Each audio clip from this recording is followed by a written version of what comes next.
여기 평범해 보이는 한 기사 식당에 아침부터 긴 줄이 늘어서 있습니다. 그런데 자세히 보면 줄을 서서 기다리고 있는 사람들이 모두 외국인들인데요. 이런 진풍경이 연출되고 있는 곳은 바로 미국의 뉴욕 한복판입니다. 뉴욕타임즈에 소개되고 각종 외신에서 극찬하고 있는 한국식 기사 식당. 대체 이 기사 식당의 정체는 무엇이길래 미국인들이 이렇게 열광하는 걸까요? 지금부터 그 사연의 주인공을 만나보겠습니다. 이야기를 시작하기 전에 구독과 좋아요 이미 눌러주셨죠?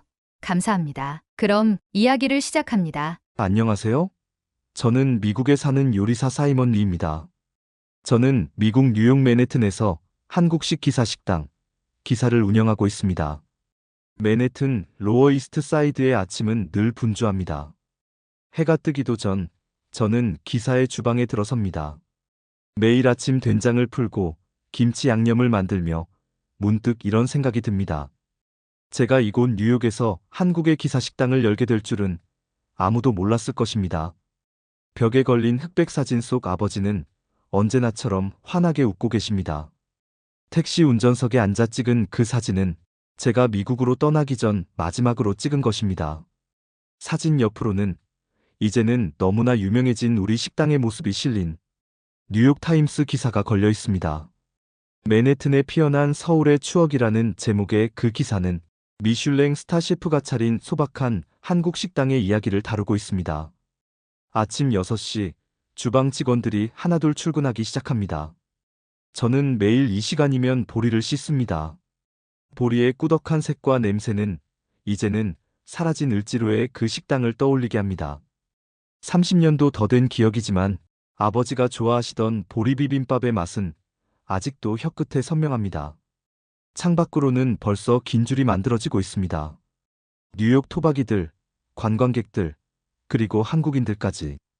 그들은 단순히 한 끼를 위해 이곳에 서 있는 것이 아닙니다. 어쩌면 그들도 각자의 추억 속 어떤 맛을 찾고 있는지도 모르겠습니다.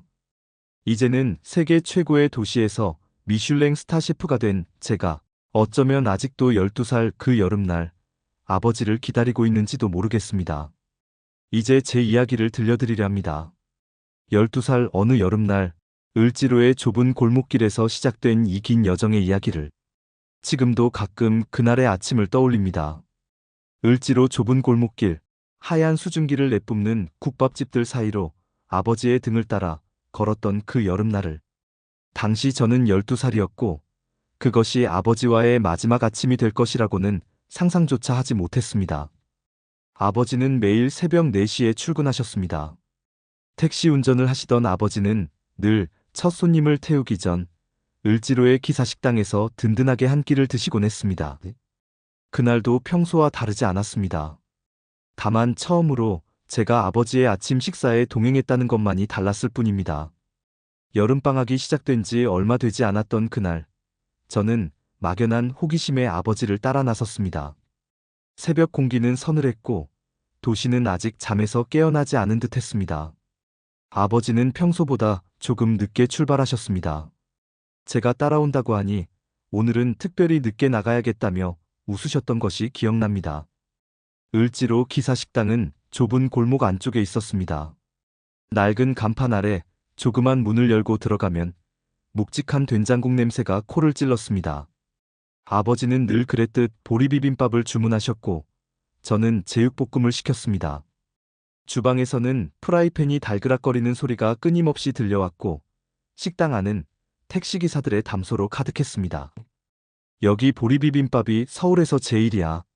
아버지는 늘 이 말씀을 하셨습니다. 고슬고슬한 보리밥에 간간한 나물과 고추장을 비벼 드시는 모습은 마치 의식과도 같았습니다. 저는 그때 처음으로 아버지의 보리비빔밥을 한 숟가락 얻어먹었습니다. 낯선 맛이었지만 이상하게도 친숙했습니다. 어쩌면 그것은 아버지의 맛이었는지도 모릅니다. 그 식사가 우리의 마지막이 될 줄은 아무도 몰랐습니다.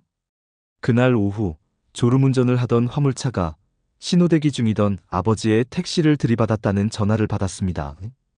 병원으로 달려갔지만 이미 아버지는 돌아오지 않는 길을 떠나고 없었습니다. 순식간에 찾아온 이별이었습니다. 장례를 치르고 난 후 어머니와 저는 말없이 그 기사식당을 찾았습니다. 아버지가 늘 앉던 자리에 앉아 보리비빔밥을 주문했습니다. 하지만 그날의 보리비빔밥은 이상하게도 쓴맛이 났습니다. 어머니는 그날 밤 결심하셨다고 합니다. 한국을 떠나기로. 어머니의 친척이 미국 뉴욕에서 네일숍을 하고 있었고 그곳에서 일자리를 제안받았다고 했습니다. 보험금으로 겨우 장례를 치르고 나니 남은 것은 빚뿐이었습니다. 어머니는 여기 있다간 우리도 죽어 라는 말씀만 남기고 서둘러 미국행을 준비하기 시작했습니다. 짐을 싸는 동안 저는 아버지의 유품을 정리했습니다. 낡은 가죽 지갑 속에서 구겨진 영수증 한 장을 발견했습니다. 을지로 기사식당의 것이었습니다. 저는 그 영수증을 고이 접어 제 지갑에 넣었습니다. 한 달 후 우리는 인천공항에서 뉴욕행 비행기에 올랐습니다. 이륙하는 비행기 창 밖으로 서울의 밤거리가 반짝였습니다. 어딘가에 을지로의 기사식당도 있었겠지요. 뉴욕의 첫 겨울은 유난히도 추웠습니다. 퀸즈의 한인타운 근처 반지하 원룸에서 어머니와 저는 하나뿐인 전기장판을 나눠 덮은 채 밤을 보냈습니다. 창문으로 스며드는 찬 공기는 서울의 겨울과는 달랐고 길거리의 영혼은 여전히 낯설기만 했습니다. 이곳에서의 새로운 삶은 상상했던 것보다 훨씬 더 고단했습니다. 어머니는 친척이 운영하는 네일숍에서 일을 시작하셨습니다. 아침 9시부터 밤 9시까지 하루 종일 손님들의 발을 만지며 살균제 냄새를 맡아야 했습니다. 처음에는 영어를 알아듣지 못해 손님들의 요구사항을 제대로 이해하지 못하는 일이 많았고 그럴 때마다 듣게 되는 싸늘한 말들은 어머니의 어깨를 더욱 무겁게 만들었습니다. 중학교에 입학한 저는 ESL 반에 배정받았습니다. 수업 시간마다 선생님의 말씀을 알아듣기 위해 안간힘을 써야 했고 쉬는 시간이면 혼자 구석에 앉아 영어 단어장을 펼쳐들었습니다. 같은 반 아이들은 대부분 히스패닉이었고 저는 그들 사이에서도 외톨이였습니다. 점심시간이면 도시락 안에 김치 냄새를 놀리는 아이들도 있었습니다. 하지만 그 도시락은 어머니가 새벽에 일어나 정성껏 싸주신 것이었기에 저는 꾹 참고 혼자 맛있게 먹었습니다. 방과 후에는 차이나타운의 중국집에서 배달 일을 시작했습니다. 14살이라는 나이가 너무 어리다는 것을 알았기에 가게 주인에게는 16이라고 거짓말을 했습니다. 무거운 배달 가방을 메고 뉴욕의 거리를 누비는 일은 쉽지 않았습니다. 특히 엘리베이터가 없는 아파트의 꼭대기 층까지 음식을 배달할 때면 다리가 후들거릴 정도로 힘이 들었습니다. 더 힘든 것은 사람들의 시선이었습니다. 못 알아들을 거라 생각했는지 손님들은 종종 제 앞에서 왜 이런 애를 보내? 라거나 차이나보이가 또 늦었네라는 말을 서슴없이 내뱉었습니다.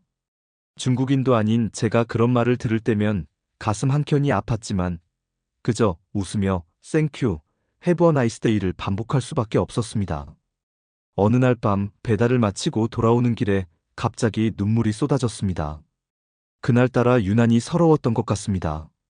아버지가 계셨다면 이렇게 힘들지는 않았을 텐데. 그 생각을 하자 걷잡을 수 없이 눈물이 흘렀습니다. 집에 돌아와 보니 어머니는 이미 주무시고 계셨습니다. 손톱 손질로 거칠어진 어머니의 손을 보며 저는 다시 한번 눈물을 삼켰습니다.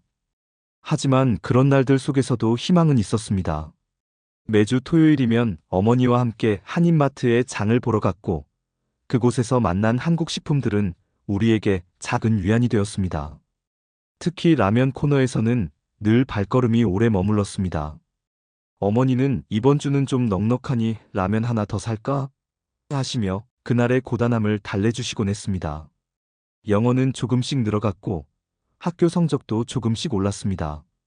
특히 수학은 언어의 장벽이 상대적으로 낮아 좋은 성적을 받을 수 있었습니다. 선생님들도 제가 열심히 하는 모습을 보시고는 더 많은 관심을 보여주시기 시작했습니다. 때로는 점심시간에 따로 불러 영어를 가르쳐 주시는 선생님도 계셨습니다. 그리고 무엇보다 큰 위안이 되었던 것은 매일 밤 아버지의 지갑에서 꺼낸 그 낡은 영수증이었습니다. 을지로 기사식당의 마지막 아침 식사 영수증을 볼 때면 언젠가는 저도 아버지처럼 누군가에게 따뜻한 한 끼를 대접하는 사람이 되고 싶다는 생각이 들었습니다. 그것은 어쩌면 제가 그토록 힘든 나날들을 견딜 수 있었던 작은 꿈이었는지도 모릅니다. 차이나타운의 중국집 부엌은 제 인생의 전환점이 된 곳입니다. 처음에는 그저 배달 음식을 받아가는 공간이었지만 점차 그곳에서 무언가 특별한 것을 발견하기 시작했습니다. 쉴 새 없이 오가는 주방장들의 손놀림, 불꽃이 치솟는 웍의 소리, 식재료들이 변신하는 마법 같은 순간들이 제 시선을 사로잡았습니다. 처음으로 요리에 관심을 가지게 된 것은 우연한 기회였습니다. 배달이 없는 시간, 주방 구석에서 쉬고 있을 때였습니다. 주방장 왕 아저씨가 갑자기 저를 불렀습니다. 차이나보이, 이리 와봐. 늘 그렇게 저를 불렀지만 그날만큼은 그 호칭이 거슬리지 않았습니다. 왕 아저씨는 제게 양파를 썰어보라고 했습니다. 서툴게 칼을 잡는 제 손을 보며 한숨을 쉬던 그는 결국 직접 칼 잡는 법부터 가르쳐주기 시작했습니다. 그렇게 시작된 주방에서의 시간은 제게 새로운 세상을 열어주었습니다. 배달이 없을 때마다 왕 아저씨는 조금씩 요리를 가르쳐 주었습니다. 채소 써는 법, 불 조절하는 법, 간을 맞추는 법까지. 처음에는 서툴렀지만 시간이 지날수록 요리하는 것이 즐거워졌습니다. 특히 웍을 다루는 법을 배울 때면 마치 무술을 배우는 것 같았습니다. 불꽃이 치솟는 순간 식재료들이 공중에서 춤추는 모습은 경이로웠습니다. 하지만 주방에서도 현실의 벽은 높았습니다. 어느 날 메인 주방장이 바뀌면서 상황이 달라졌습니다. 새로운 주방장은 제가 주방에서 요리를 배우는 것을 못마땅해 했습니다. 너 같은 꼬맹이가 뭘 할 수 있겠어? 배달이나 열심히 해? 라는 말을 수도 없이 들어야 했습니다.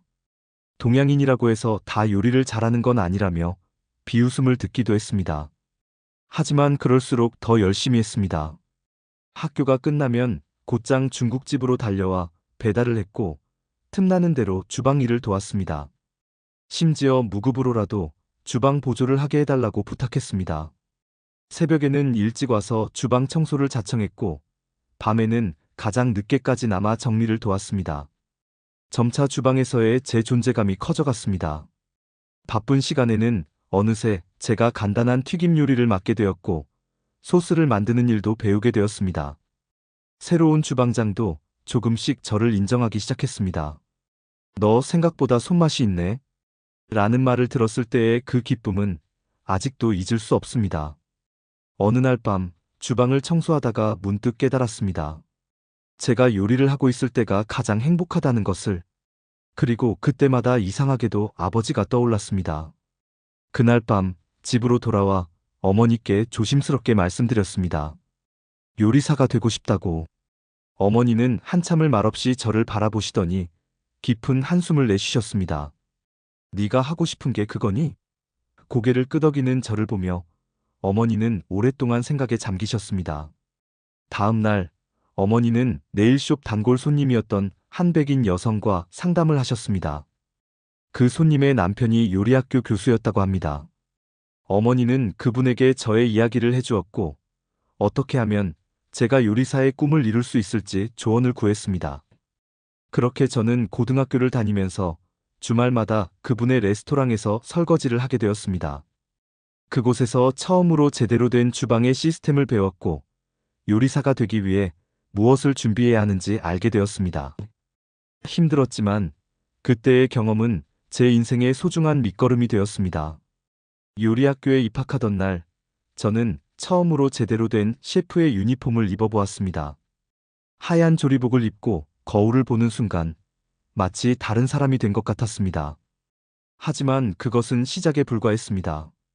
누구보다 늦게 시작했기에 저는 누구보다 더 열심히 해야 했습니다. 수업은 생각했던 것보다 훨씬 더 고됐습니다. 프렌치 클래식을 기본으로 하는 커리큘럼은 제게 전혀 새로운 세계였습니다. 중국집 주방에서 배웠던 감으로 하는 요리와는 전혀 달랐습니다. 모든 것이 정확한 그램 단위로 측정되어야 했고 온도와 시간은 초 단위로 맞춰야 했습니다. 칼질을 할 때는 각도까지 신경 써야 했고 플레이팅은 마치 미술 작품을 만드는 것 같았습니다. 특히 어려웠던 것은 용어였습니다. 미지엉 플라스, 브리누아즈, 에스파뇰, 프랑스어 요리 용어들은 제 혀속을 계속해서 굴렀습니다. 수업 중에 교수님이 갑자기 질문을 던질 때면 머릿속이 하얘지기 일쑤였습니다. 어떤 날은 발음이 서툴다는 이유로 동기들의 웃음거리가 되기도 했습니다. 실습 시간은 더욱 가혹했습니다. 한 번은 소스를 만들다가 실수로 냄비를 태운 적이 있습니다. 교수님은 제 앞에서 그 냄비를 쓰레기통에 던지시며 말씀하셨습니다. 너는 아직 이걸 요리라고 부를 자격도 없어. 그날 밤, 저는 새벽까지 남아 소스 만드는 법을 연습했습니다. 실수는 용납되지 않았고 완벽함만이 요구되었습니다. 주말에는 레스토랑에서 아르바이트를 했습니다. 처음에는 설거지와 채소 다듬기만 했습니다. 하루 종일 서서 일하다 보면 다리가 퉁퉁 부었고 손은 뜨거운 물에 데어 갈라졌습니다. 하지만 그곳에서 실전 주방의 시스템을 배울 수 있었습니다. 주방에서는 계급이 철저했고 명령은 절대적이었습니다. 예스 셰프라는 말은 제 입에 붙어 있는 주문과도 같았습니다. 동양인이라는 편견은 여전했습니다. 어떤 셰프는 제게 너는 스시나 만들지 그래? 라고 비꼬았고 또 어떤 이는 중국 요리나 하지 왜 프렌치를 하려고 하니? 라고 물었습니다. 하지만 그럴 때마다 저는 더욱 단단해졌습니다. 제가 만든 요리로 그들의 편견을 깨겠다는 결심이 더욱 굳건해졌습니다. 졸업을 앞두고 있을 때였습니다. 뉴욕의 유명 레스토랑 르버나딘의 에릭 리퍼트 셰프가 학교를 방문했습니다. 그날 저는 우연히 그의 눈에 띄었고 졸업 후 그의 레스토랑에서 일할 기회를 얻게 되었습니다. 미슐랭 3스타 레스토랑, 그것도 뉴욕 최고의 프렌치 레스토랑에서 일할 수 있다는 것은 꿈만 같았습니다. 르버나딘의 주방은 전쟁터였습니다. 매일 밤 서비스가 끝나고 나면 온몸이 부서질 것 같았습니다. 실수는 용납되지 않았고 완벽함이 당연시되었습니다. 처음 몇 달 동안은 매일 밤 울면서 집으로 돌아왔습니다. 하지만 점차 적응해갔고 요리에 대한 저만의 철학도 생겨났습니다. 그곳에서 3년을 보내며 저는 많은 것을 배웠습니다. 기술적인 면에서는 최고 수준의 요리를 경험했고 정신적으로는 진정한 프로페셔널이 되는 법을 배웠습니다. 하지만 가장 큰 깨달음은 따로 있었습니다. 아무리 화려한 프렌치 요리를 만들어도 제 마음 한켠에는 늘 아버지가 좋아하시던 보리비빔밥의 맛이 자리 잡고 있다는 것을 알게 되었습니다. 어느 날 밤 서비스가 끝나고 주방을 정리하면서 문득 깨달았습니다. 제가 이토록 완벽한 요리를 추구하는 이유는 어쩌면 누군가에게 아버지의 마음처럼 따뜻한 한 끼를 대접하고 싶은 마음 때문이 아닐까 하고요. 그 생각은 이후 제 인생의 방향을 완전히 바꿔놓게 됩니다. 33이 되던 해 저는 드디어 제 이름을 건 레스토랑 주아를 열었습니다. 맨해튼 플레사이언 디스트릭트의 작은 공간이었지만 제게는 꿈의 실현이었습니다. 한식을 프렌치 테크닉으로 재해석한 파인다이닝. 그것은 제가 그동안 꿈꿔왔던 모든 것이었습니다. 오픈 초기부터 반응은 뜨거웠습니다. 뉴욕타임스의 유명 음식 평론가가 먼저 찾아왔고 이어서 각종 미디어에 관심이 쏟아졌습니다. 한식의 새로운 해석, 동양과 서양의 완벽한 조화, 뉴욕 다이닝의 새로운 발견. 찬사가 이어졌고 예약은 몇 달 전부터 마감되었습니다. 메뉴는 철저하게 제 경험과 기억을 담았습니다. 어머니의 김치찌개를 영감으로 한 랍스터 비스크, 을지로 기사식당의 제육볶음에서 착안한 이베리코 폭립, 그리고 코스의 마지막을 장식하는 보리 리조또까지. 모든 요리에는 저만의 이야기가 담겨 있었습니다. 오픈 1년 만에 미슐랭 원스타를 받았습니다. 제가 미슐랭 가이드에 이름을 올린 최연소 한인 셰프가 되었다는 기사가 나왔고 많은 매체에서 인터뷰 요청이 왔습니다. 성공이었습니다. 적어도 겉으로는 그랬습니다. 하지만 밤이면 이상한 꿈을 꾸기 시작했습니다. 꿈에서는 늘 아버지가 나오셨고 을지로에 그 좁은 기사식당이 나왔습니다. 어떤 날은 아버지가 제 레스토랑을 찾아오셔서 메뉴판을 보시다가 고개를 저으시는 꿈을 꾸기도 했습니다. 주방에서 플레이팅을 하다 보면 문득 의문이 들었습니다. 과연 이것이 제가 정말 하고 싶었던 요리일까? 손님들은 와인을 마시며 제 요리를 예술작품처럼 감상했지만 그들의 표정에서 아버지가 보리비빔밥을 드시며 지으시던 그 행복한 미소는 볼 수 없었습니다. 레스토랑은 계속해서 성장했고 2년 차에는 미슐랭 투스타까지 받았습니다. 매출은 늘어났고 더 큰 투자 제안도 들어왔습니다. 프랜차이즈 확장을 제안하는 대형 외식 기업도 있었고 TV 출연 제안도 끊이지 않았습니다. 표면적으로는 완벽한 성공이었습니다. 하지만 밤마다 주방을 정리하고 홀로 남을 때면 가슴 한켠이 텅 비어 있는 것 같았습니다. 화려한 플레이팅과 값비싼 식기들 사이에서 저는 점점 제 자신을 잃어가고 있었습니다. 어느 날 밤 서비스가 끝나고 혼자 남아 새로운 메뉴를 구상하고 있을 때였습니다. 문득 지갑에서 아버지의 마지막 영수증을 꺼내보았습니다. 시간이 흘러 거의 바스러질 것 같은 그 종이 한 장을 보고 있자니 갑자기 모든 것이 명확해졌습니다. 제가 요리를 시작했던 이유, 그리고 제가 정말 전하고 싶었던 것. 그것은 결코 값비싼 코스 요리도 미슐랭 스타도 아니었습니다. 제가 진정으로 원했던 것은 아버지가 그러셨듯 누군가에게 따뜻한 한 끼를 대접하는 것이었습니다. 그 즈음 한국에 다녀올 기회가 있었습니다. 15년 만의 방문이었습니다. 을지로를 찾았지만 그 골목은 이미 많이 달라져 있었습니다. 기사 식당들은 하나 둘 사라지고 대신 세련된 카페들이 들어서 있었습니다. 아버지와 마지막으로 식사했던 그 식당도 이미 문을 닫은 지 오래였습니다. 그 모습을 보며 가슴이 아팠습니다. 우리의 추억이, 그리고 우리의 맛이 사라져가고 있다는 생각에 마음이 무거워졌습니다. 그리고 그때 결심했습니다. 어쩌면 지금이야말로 제가 진정으로 해야 할 일을 시작할 때라고. 한국에서 돌아온 후 저는 큰 결심을 하게 되었습니다. 주화를 정리하고 새로운 시작을 하기로 한 것입니다. 주변의 반응은 예상대로였습니다. 미친 짓이라고들 했습니다. 미슐랭 투스타를 받은 레스토랑을 포기하고 기사식당을 연다는 계획을 아무도 이해하지 못했습니다. 투자자들은 제가 번아웃이 온 것이라 생각했습니다. 잠시 쉬었다가 다시 생각해보는 게 어떻겠냐는 제안도 있었고 지금이야말로 체인점을 낼 기회라며 만류하는 이들도 있었습니다. 심지어 어떤 이는 한국 음식은 이제 고급화되어야 할 때라며 제 결정이 시대를 거스르는 것이라고 했습니다. 하지만 제 마음은 이미 정해져 있었습니다. 을지로에서 본 것은 단순히 사라져가는 식당들이 아니었습니다. 그것은 우리의 일상이었고 추억이었고 정서였습니다. 파인다이닝이 한식의 유일한 미래가 되어서는 안 된다는 생각이 확고해졌습니다. 로어 이스트 사이드에 있는 작은 공간을 계약했을 때 부동산 중개인은 의아해했습니다. 이 동네에서 한국 식당이라고요? 그는 고개를 갸우뚱거렸습니다. 하지만 저는 확신이 있었습니다. 이곳이어야만 했습니다. 뉴욕의 서민들이 모이는 이 거리야말로 진정한 기사식당이 필요한 곳이었습니다. 인테리어는 최대한 옛날 기사식당의 모습을 재현하려 했습니다. 주방은 오픈 키친으로 만들어 요리하는 모습이 손님들에게 보이도록 했습니다. 그리고 가장 중요한 것은 메뉴였습니다. 메뉴를 구성하기 위해 어머니와 함께 오랜 시간을 보냈습니다. 어머니의 레시피를 하나하나 배웠고 옛날 맛을 재현하기 위해 수없이 실험했습니다.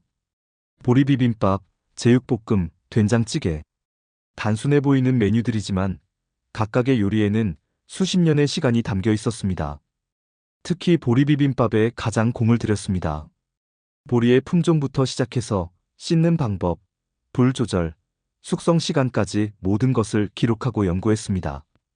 마치 과학자처럼 모든 과정을 기록하고 맛의 균일성을 위해 표준화된 레시피를 만들었습니다. 하지만 그 과정에서 가장 중요한 것은 아버지의 맛에 대한 기억이었습니다. 주방 스태프를 모으는 일도 쉽지 않았습니다. 미슐랭 스타 레스토랑 출신 셰프가 한식 백반을 한다니 다들 의아해했습니다. 하지만 저는 그들에게 이렇게 말했습니다. 우리는 단순히 음식을 만드는 것이 아닙니다. 우리는 추억을 만들고 문화를 이어가는 겁니다. 오픈을 준비하면서 가장 많이 들었던 질문은 왜? 였습니다. 왜 성공한 파인다이닝을 포기하는지, 왜 하필 기사식당인지, 왜 이 시기에 이런 선택을 하는지. 그때마다 저는 아버지의 사진을 바라보았습니다. 대답은 늘 그 안에 있었습니다. 마침내 오픈하기 전날 밤, 혼자 주방에 남아 보리비빔밥을 만들어 보았습니다. 그릇에 보리밥을 담고 정성스레 준비한 나물들을 올리고 마지막으로 고추장을 얹었습니다. 한 숟가락 떠서 입에 넣는 순간 눈물이 흘렀습니다. 그것은 분명 제가 그토록 찾아 헤매던 그 맛이었습니다. 지갑에서 낡은 영수증을 꺼내 보았습니다. 이제는 거의 바스러질 것 같은 그 종이 한 장에는 아버지와의 마지막 식사의 기억이 담겨 있었습니다.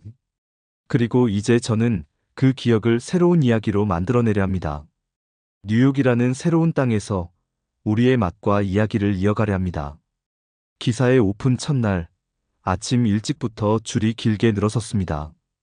SNS를 통해 소문이 퍼진 탓인지 미슐랭 스타 셰프의 기사 식당이라는 이야기에 많은 사람들이 관심을 보였습니다. 하지만 저는 그들이 단순한 호기심으로 찾아온 손님들이 아니길 바랐습니다. 이후의 반응은 예상을 뛰어넘었습니다. 뉴욕타임스의 음식평론가는 이것은 단순한 한국 음식점이 아니다. 이곳은 뉴욕에서 만나는 서울의 시간과 공간이라는 리뷰를 남겼습니다. 이터는 가장 정직하고 진정성 있는 한식당이라고 평했고, 미슐랭 가이드는 빕 구루망으로 저희를 선정했습니다. 하지만 제게 가장 의미 있었던 것은 한인 손님들의 반응이었습니다. 그분들은 식사를 하시며 자연스럽게 대화를 나누셨고, 마치 서울의 기사식당처럼 이곳이 그들의 쉼터가 되어갔습니다.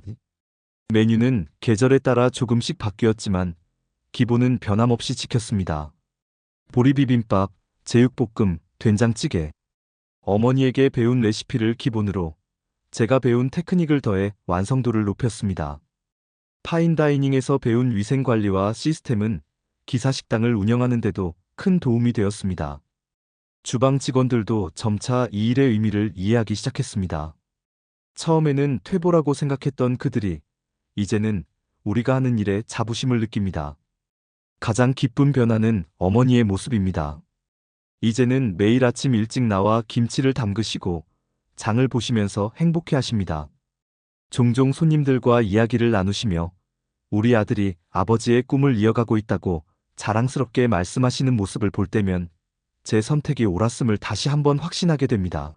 매일 밤 문을 닫고 주방을 정리하면서 저는 아버지의 사진을 바라봅니다. 그리고 생각합니다. 어쩌면 우리는 모두 각자의 방식으로 추억을 지켜가고 있는지도 모른다고. 저는 요리를 통해, 누군가는 이야기를 통해, 또 누군가는 기억을 통해서, 그리고 그 모든 것들이 모여 우리의 문화가 되고 역사가 되어간다고. 이제 기사는 단순한 식당이 아닌 하나의 작은 문화 공간이 되었습니다. 오늘도 여전히 저는 아침 5시에 주방에 들어섭니다. 보리를 씻고 된장을 풀고 김치를 다듬는 일상이 이제는 제 삶의 전부가 되었습니다. 창 밖으로 뉴욕의 새벽이 밝아오는 모습을 보며 문득 지난 시간들을 돌아보게 됩니다. 12살 소년이 아버지와 마지막으로 먹었던 그 보리비빔밥의 맛을 찾아 이제는 뉴욕의 한 골목에서 같은 맛을 만들어내고 있다는 게 가끔은 신기하기만 합니다. 어쩌면 인생이란 이런 것인지도 모르겠습니다. 우리는 모두 각자의 방식으로 잃어버린 무언가를 찾아 헤매다가 그 과정에서 새로운 의미를 발견하게 되는 것일지도 모릅니다.